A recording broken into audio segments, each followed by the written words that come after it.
บายดีทุกคนเนาะหลังจากค่อยลงคลิปเฮ็ดดังงูเข้าไปแล้วเนาะมีคนสนใจหลายเดี๋ยวมื้อนี้ค่อยสิมาหากินสดๆให้เบิ่งเลยอยู่ป่าสิไปกับไอ้กับเก่าเนาะเอาเดี๋ยวไปเบิ่งกันพี่น้องโอ้ยบ่ได้บ่ดีพี่น้องเอ้ยเฮ็ดกับบ่ได้จำฝนกระตกห่ำพี่น้องเอ้ยเฮ็ดกับบ่ได้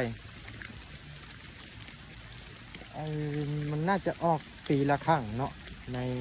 ฝนตกใหม่ในฤดูฝนตกใหม่มันน่าเฮ็ดดังมูหรือว่าเฮ็ดหน้ากองทางบางบอนเขาสิห้องเฮ็ดหน้ากองเนาะบางบอนคือทางค่อยนี่สิห้องเฮ็ดดังมูเนาะเฮ็ดยังก็บ่ได้พี่น้องเอ้ยมาฝนตกจำวันน้ำแยกทางกับไอ้อีกตัวนี้ลงทางเลย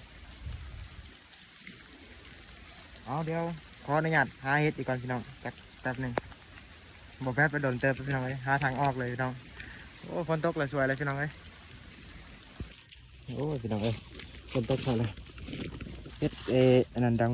ดังมูไปเห็นพี่น้องได้ตีเฮ็ดไข่ตัวนี้สวยเลยพี่น้องเอ้ยเฮ็ดไข่ตอนนี้ยังไปเห็นไอ้กับเอ้ยเนาะได้เฮ็ดไข่พี่น้องเอาเดี๋ยวรออีกก่อนเดี๋ยวเห็นเดี๋ยวถ่ายให้กินเลยเนาะกินให้เบิ่งเลยอัปเดตสถานการณ์ตอนนี้เนาะ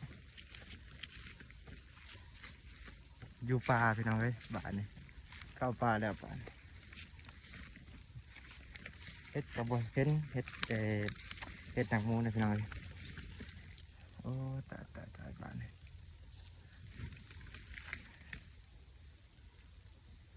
จังออกกระบวนพี่น้อง